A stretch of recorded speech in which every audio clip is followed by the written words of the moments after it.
নানির হাতের কালাইয়ের চাপড়া। এটা চাঁপাইনবাবগঞ্জের বিখ্যাত একটি খাবার। প্রথমে কালাইয়ের মধ্যে পানি ও পরিমাণ মতো লবণ দিয়ে ভালো মতো আটাটি মাখিয়ে নিতে হবে।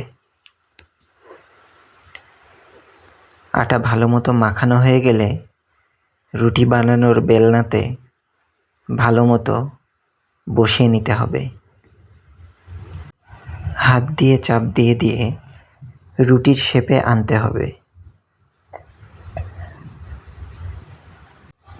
ভিডিওটি ভালো মতো দেখলেই আপনারা বুঝতে পারবেন।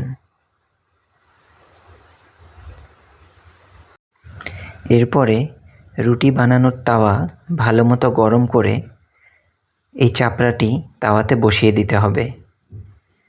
তারপরে এভাবে উপরে ধীরে ধীরে ছিদ্র করে দিয়ে এক পাশে ভাজা হয়ে গেলে অপর পাশে উল্টিয়ে দিতে হবে। এভাবে ভালো মতো তাপ দিলেই তৈরি হয়ে যাবে সুস্বাদু কালাইয়ের চাপড়া।